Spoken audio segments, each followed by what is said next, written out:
나왔습니다. 누가복음 2장 14절. 누가복음 2장 14절입니다. 앞에 있는 화면 참조하셔서 우리 세번역 성경으로 같이 한번 읽도록 하겠습니다. 같이 한번 읽습니다.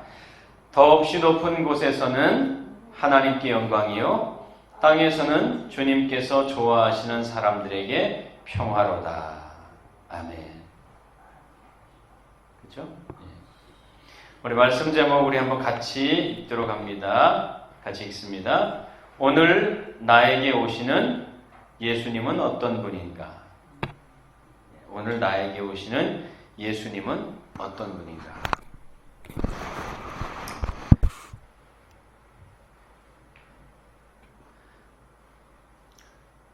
성탄절, 특히 성탄주의를 맞이하면서 어떤 설교를 전할 것인가 좀 생각을 해보게 되었습니다.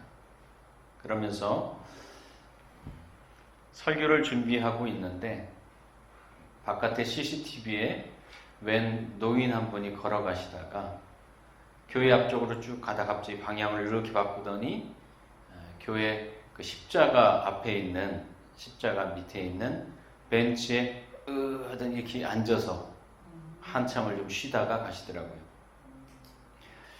그 모습을 제가 이렇게 모니터 화면을 통해서 이렇게 바라보았습니다. 우리는 그들이 반짝이는 성탄 장식, 그리고 멋진 현수막, 그리고 어떠한 특별한 장식을 보아주길 원하지만 그들의 눈에 뜨이는 것은 무거운 걸음을 멈추고 잠시 쉴 곳이 되는 의자인 것 같습니다. 그런 느낌이 들었어요. 앞에 있는 화면에 의자 하나 보이죠? 한번 보여주세요. 잘 안 보이네. 한 성도와 함께 같이 열심히 한번 만들어 봤습니다.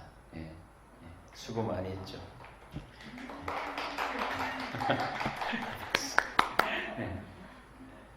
세 개를 만들어서 자리에 놨습니다.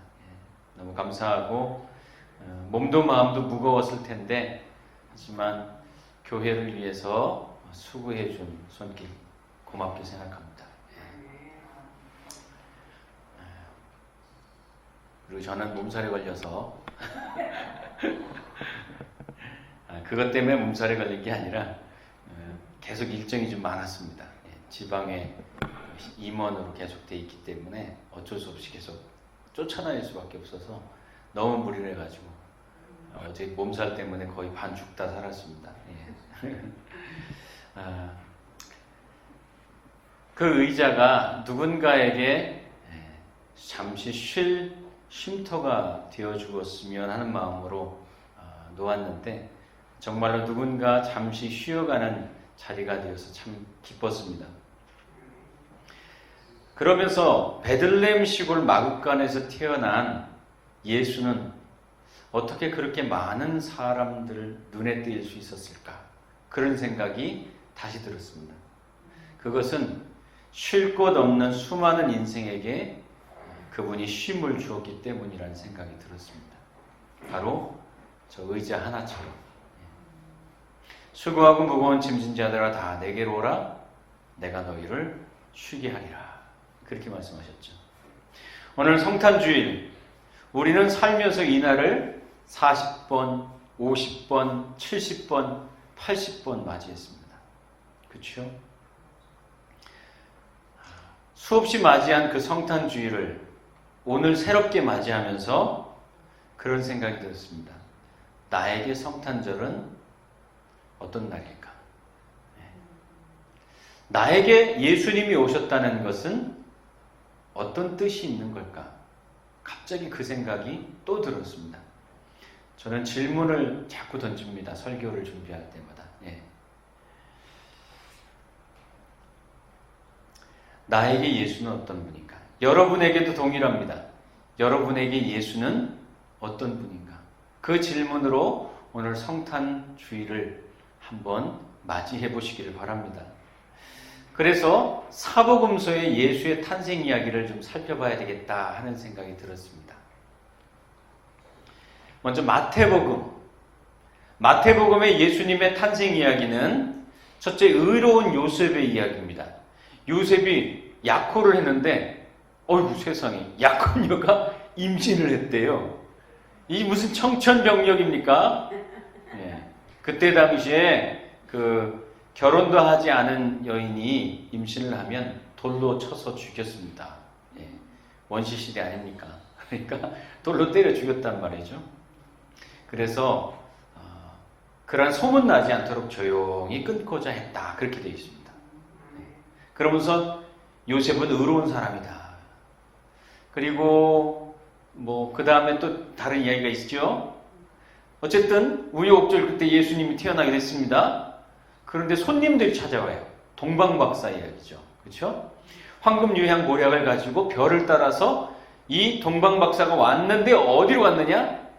목적지까지 다 와가지고 헤롯 궁으로 찾아 들어갔다. 그 얘기입니다. 그렇죠? 그게 마태복음에 나오는 이야기입니다. 마가복음에는 어떻게 나오느냐? 마가복음에는 예수님의 탄생 이야기가 안 나옵니다. 침례 요한 혹은 세례 요한이라고 하는 그 사람의 이야기 외침으로 시작합니다. 회개하라! 하나님 나라가 가까이 왔다. 이게 마가복음의 시작입니다. 예. 복음에 대한 이야기죠. 그래서 마가복음에는 예수님 탄생 이야기가 없고, 세 번째 누가복음입니다. 누가복음은 침례 요한과 그리고 예수님의 이야기가 같이 나옵니다. 그러니까 침례 요한의 탄생과 승환아 보여줘야지. 마태복음 지나갔어. 아니야. 누가복음. 침례 요한이 탄생하는 것과 예수님이 탄생하는 것. 그 이야기가 나옵니다. 침례 요한은 예수님 탄생 6개월 전에 태어난 사람입니다. 다 이유가 있어요. 그런 이야기가 있는 것이. 또 여인들의 이야기가 나옵니다. 침례 요한의 어머니 이야기가 나오고 또 예수님의 어머니 이야기가 나옵니다. 예. 그리고 여관이 없어서 예수님이 강보에 쌓인 채 구유, 말밥통에 누워서 태어났다. 그리고 이 소식이 목자들에게 제일 처음 전해졌다. 그리고 오늘 읽었던 본문은 하늘의 영광 땅에는 평화, 이 말씀이 나오죠. 네 번째 요한복음입니다. 요한복음에도 예수님의 탄생 이야기가 안 나옵니다. 대신 예수님은 말씀인데 그 말씀이 빛으로, 그 빛이 몸으로, 그리고 그 몸으로 오신 분을 영접하는 자, 하나님의 자녀가 되는 권세를 주셨다. 이게 요한복음의 시작이죠. 그렇죠? 그래서 그를 믿는 자는 빛 가운데 살게 된다 하는 것이 요한복음이 말하고 있는 시작입니다. 자, 그렇다면 예수님의 탄생 이야기를 어디에서 우리가 알 수 있느냐? 마태복음과 누가복음에서 알 수 있는 겁니다. 먼저 우리 마태복음이 말하는 예수의 탄생 이야기를 좀 한번 살펴보겠습니다. 마태복음에서는 예수님을 어떻게 얘기하느냐? 자, 마태복음은 가장 핵심적으로 이렇게 말할 수 있습니다. 마태복음이 말하는 예수의 이야기는 예수는 왕이다. 이 말입니다. 그러니까 마태복음은 왕으로 오신 예수님이에요. 그래서 시작이 어떻게 됩니까? 족보로 시작을 하는 겁니다. 예수님은 왕의 족보를 타고 왔다. 이 말이죠. 그죠? 그래서 아브라함부터 다윗까지 14대, 다윗부터 바벨론 포속기까지 14대, 바벨론 포로기에서 예수님까지 14대, 이렇게 예수님은 왕의 족보를 따라서 왔다는 겁니다. 그리고 로마 제국의 지배를 받는 유대인의 간절함, 유대인의 입장에서 본 성경이 마태복음입니다. 과연 그들의 눈에 비친 예수는 어떤 분인가? 이 말이죠. 그런데요, 뜬금없이 동방박사 이야기가 나오는 거예요. 이 동방박사, 우리는 뒤에다 박사라는 말을 붙이니까 저기 있는 박사마을 같은 무슨 박사님이라고 생각을 하는데 그게 아니라 그냥 막 얘기하면 무당이란 뜻이고요. 조금 순화해서 얘기하면 천문학자다 그 얘기입니다. 옛날에 그 주역이라든지 이런 거 하는 사람들은 천기를 읽었던 사람들이지 않습니까? 별자리 보고 점을 치고 이랬던 사람. 그래서 동방박사들은 천기를 읽는 뭐 주역하는 사람들 뭐 그 정도로 보면 될 것 같습니다. 그들이 이상한 별을 본 겁니다. 저 별은 분명히 인류의 왕이 태어날 징조를 가르쳐주는 별이다 해서 길을 떠난 거예요. 예수와 유대의 역사를 당연히 모르는, 뻔히 모르는 사람들인 거죠. 그들이 찾아온 예수는 어떤 분입니까? 헤롯을 찾아간 거 보면 알겠죠. 왕이에요, 왕. 그들이 볼 때 인류의 구원자는 왕이라는 거예요. 그럼 왕이 있을 곳은 당연히 왕궁이겠죠. 그래서 헤롯에게로 찾아간 겁니다. 정말 몰라도 너무 모르는 사람들인 거예요. 예. 헤롯은 어떤 사람이냐? 그때 당시에 로마로부터 이제 임명된 왕이에요. 그러다 보니까 로마에 잘 보이는 것이 중요한 사람이었습니다. 로마에 가진 아부를 하고 그리고 로마에 잘 보이기 위해서 유대인들을 착취하고 억압했던 분봉왕, 그가 헤롯입니다. 그러니까 왕권을 잃을까봐 늘 고민하고 그것이 삶에 굉장히 중요한 문제였던 사람인데 어느 날 불쑥 동방박사라는 사람들이 와가지고 왕이 나셨다는 거예요. 왕이. 그러니 이 사람이 화들짝 놀라지 않겠습니까? 그래서 살살 구슬려서 어디서 나냐 어디서 물어본 거죠. 그런데 하나님이 꿈에 나타나셔서 얼른 도망가라 얼른 도망가라. 그래서 동방박사가 도망을 가지 않습니까? 그 일 때문에 2살 아래에 있는 남자아이들이 다 죽게 되었다 이렇게 되어 있습니다. 말 그대로 동방박사가 헤롯 궁으로 찾아 들어간 것은 사자의 아가리로 고기를 들고 들어간 거하고 똑같은 거였습니다. 이 이야기가 말해주는 것은 무엇입니까?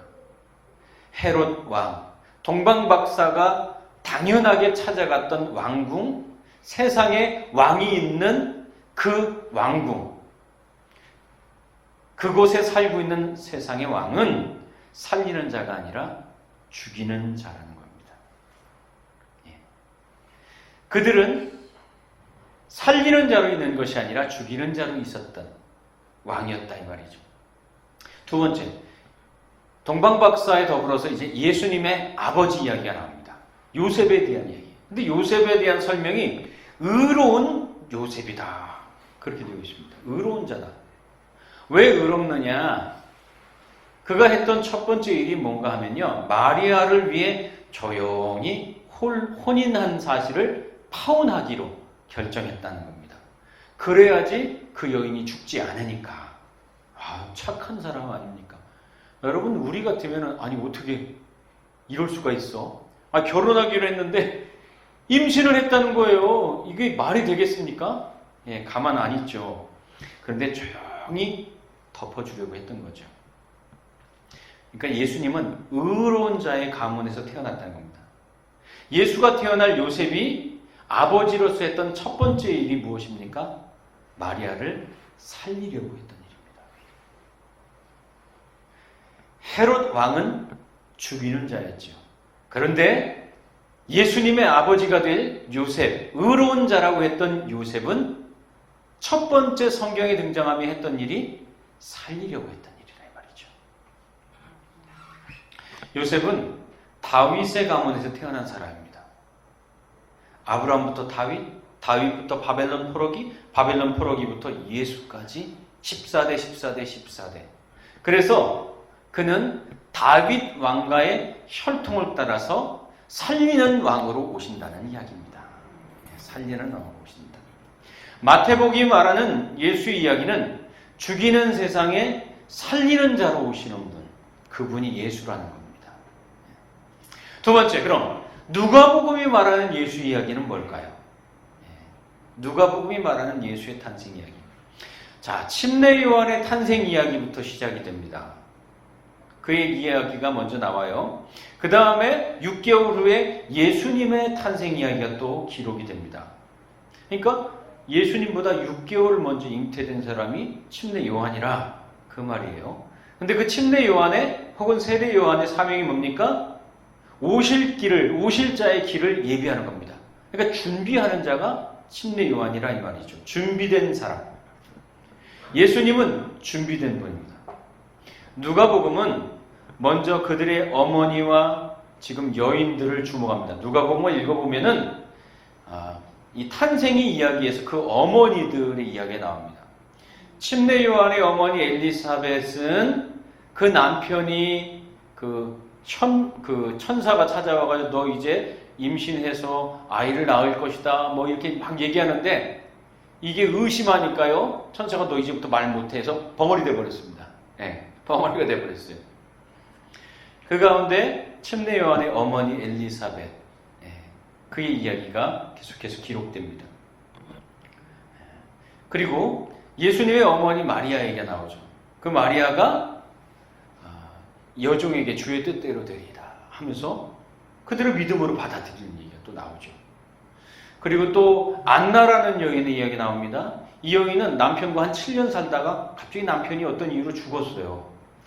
그래서 80년 가까이를 혼자서 성전에 가서 기도하고 그리고 메시아를 기다리면서 소망 가운데 늘 살았던 사람이에요. 84세. 근데 그 안나가 마리아를 보고선 찬송을 하는 겁니다. 그런 여인들의 이야기가 나옵니다. 그러니까 누가복음은 여인들과 그 누구도 주목하지 않은 별 볼 일 없는 이들의 복음서인 거죠. 여러분 성경은 역사책과도 같습니다. 역사책이에요 사실은. 성경을 이루는 가장 핵심이 되는 부분은 역사서이고요. 그 역사서 옆에 이제 뭐 시가서라든지 예언서라든지 이런 것이 역사의 근거에서 이렇게 붙는 겁니다. 근데 역사서에 기록되는 사람들이 누굽니까? 역사의 승자들이죠. 대단한 사람들, 왕이 된 사람들, 용사들. 그런데 누가복음은 여인들, 별 볼 일 없는 사람들. 그래서 누가복음 7장에 과부 아들을 살리시고 향유를 부은 여인의 이야기, 귀신 들린 여인 마리아, 자기의 제물로 예수를 섬긴 요한나와 수산나 이야기, 8장에는 야이로의 딸 이야기, 12의 혈루증 걸렸던 여자 이야기, 9장에 어린아이들이 오니까 그 아이들을 내게로 영접하라고 예수님이 어린아이들을 받아들인 이야기, 13장에 안식일에 꼬부라진 여인이 있었어요. 그 여인을 고치신 이야기, 15장에 잃은 드라크마를 찾은 여인의 이야기, 18장에 아무것도 기댈 곳 없고 자기의 문제를 해결해 줄 사람이 없으니 재판장을 찾아가서 밤낮없이 두드렸던 그 과부의 이야기, 그리고 19장에 키 작은 세리 삭개오 이야기, 모두 다 천시하고 멸시하고 손가락질했던 삭개오 이야기, 그리고 24장에 부활의 아침 예수님의 무덤을 찾아갔던 여인들의 이야기. 그러니까 누가복음이 말하는 예수의 이야기는 동방박사처럼 왕을 위해 오신 분이 아니라, 왕궁에 오신 분이 아니라 여인과 어린아이, 별 볼 일 없는 이들을 위해서 오신 말구유로 찾아오신 그 예수님의 이야기다 이 말입니다.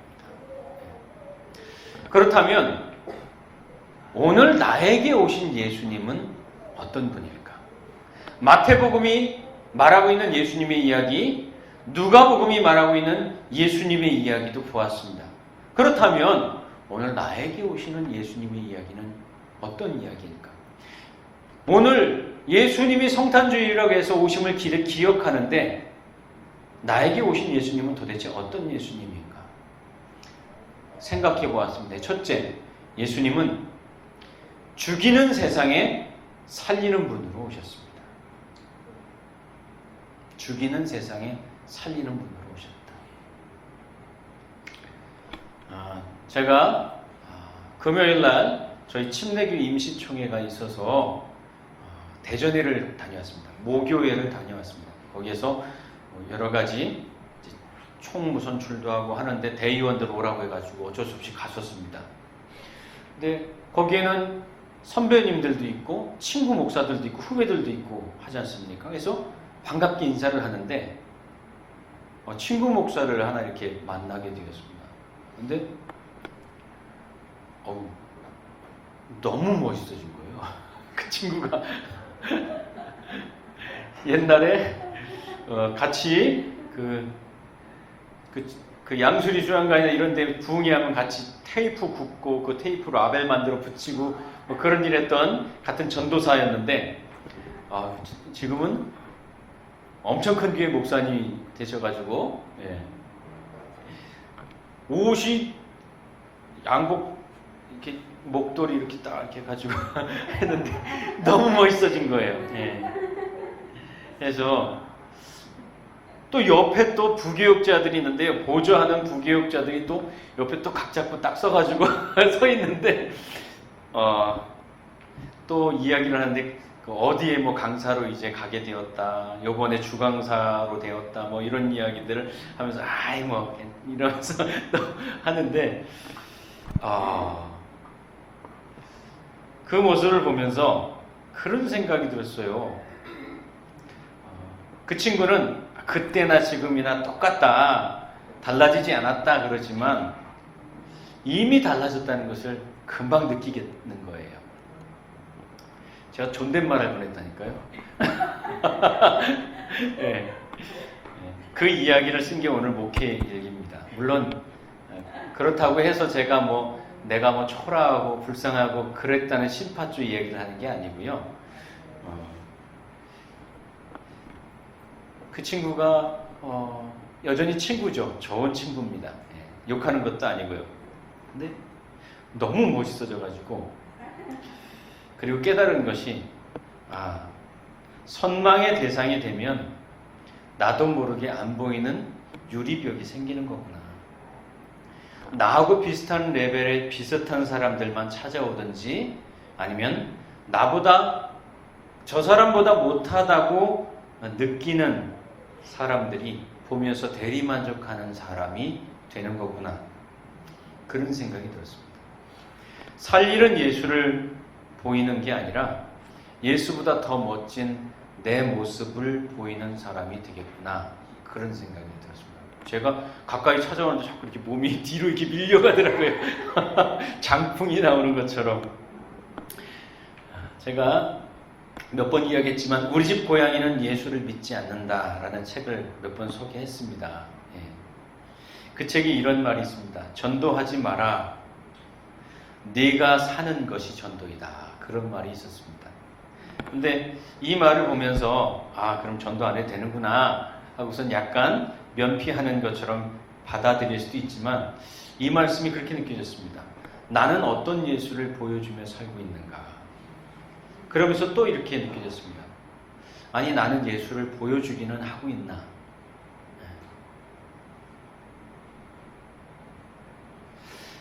이런 깊은 물음과 자성이 저에게 찾아왔어요.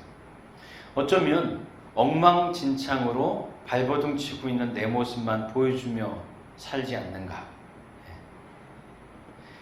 그런데 예수님은 그런 엉망진창으로 살아가는 이들을 찾아가셔서 살리는 분이 되셨습니다. 그래서 나에게 오늘 찾아오신 예수님은 어떤 분이냐? 살리는 분이었습니다. 예수님은 살리는 분으로 나를 찾아오시는 분이다. 두 번째, 예수는 기다리는 이들을 살리셨던 분입니다. 그냥 무턱대고 다 살리는 것이 아니라 보니까 기다리는 사람들을 만나셨습니다. 예수를 기다리는 여인들. 누가복음에 나오는 여인들의 모습은 아이를 낳지 못하는 여인, 80년을 혼자 산 여인, 잉태하면 이제 죽게 되는 여인 마리아죠. 아들이 죽은 여인, 전 재산을 쏟아부은 여인, 귀신 들린 여인, 병든 여인, 꼬부러진 여인, 억척같이 재판장을 붙잡고 있는 억척스러운 여인. 그러나 부활 앞에 제일 먼저 찾아왔던 여인. 그들은 기다리는 사람들이었습니다. 기다리는 사람들. 첫 번째는 예수를 기다렸던 사람들이기도 했고요. 또 하나, 살라를 기다렸던 사람들이었던 것 같아요. 살라. 이 사람들의 대부분의 삶의 모습은 죽지 못하는 사람들이었어요. 죽지 못해서 그냥 살아가는 사람. 그래도 죽지 않고 살 날을 기다렸던 사람들. 그리고 제대로 살 날을 기다렸던 사람들. 이전과는 다르게 살 날을 기다리는 사람들. 그러니까 노력만으로는 안 된다는 것을 알았던 사람들. 우리는 열심히 노력하면 된다고 생각합니다. 그러나 그렇지 않아요. 노력만으로는 안 된다는 것을 깨달은 사람들이었습니다. 그래서 도움이 필요했던 사람들. 그 도움을 누구에게서 받았느냐? 그들은 예수님을 만남으로 도움을 받았던 사람들이죠. 예수는 왕을 위해 오신 것이 아니라 이 기다린 사람들을 위해서 오신 분이었습니다. 그래서 예수는 나에게 언제나 기회가 되는 분이라고 저는 생각했습니다. 기회가 되는 분. 뭐 성공할 기회, 돈 벌 기회, 꼭 그런 걸 말하는 게 아닙니다. 내 삶의 모든 것에 있어서 기회가 되어주는 분. 기회의 조건은 세상은 상황입니다. 좋은 상황, 나쁜 상황, 유리한 상황, 불리한 상황, 뭐 이런 상황이 기회의 조건입니다. 그러나 우리에게 예수님이 찾아올 때 기회의 조건은 기다리는 것 뿐이었습니다. 이 여인들이 가질 수 있었던 한 가지는 기다리는 것 뿐이었습니다. 예수는 저와 여러분에게 기회가 되시는 분입니다. 어떤 기회? 살 기회. 다르게 살 기회. 다르게 살게 할 기회가 되어주는 분. 예수를 만나면 그래서 누구든지 기회를 얻게 되는 겁니다. 지금 이 자리에 있는 여러분의 삶에 내 삶은 이제 더 이상 기회가 없어. 내 삶은 이제 더 이상 변하지 않아. 나는 끝났어. 나에겐 소망이 없어. 그러나 예수님 때문에 그 예수님이 여러분의 삶에 기회라고 하는 이유가 되는 놀라운 은혜이기를 바랍니다. 제가 오후에 세계관 특강을 할 때 참 제 마음에 남았던 한 말이 있습니다.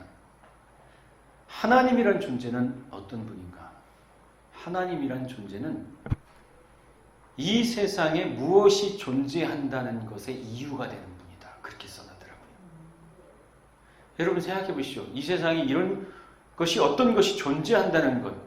우리는 그냥 있으니까 그냥 있다라고 보지만 거기에 이게 어떻게 존재하는 거지? 라고 물었을 때에 우리는 그 이유를 찾을 수가 없게 되는 겁니다. 언제 역사의 끝으로 가다 보면 그 시작으로 가면 정말 아무것도 없었을 때가 있었을 텐데 근데 아무것도 없었는데 어떻게 있는 것이 되었지? 그 이유는 있다라고 하는 원인은 하나님에게서밖에 찾을 수 없다라는 것이 인간이 내놓은, 인간이 갖게 된 마지막 결론이다 이거죠.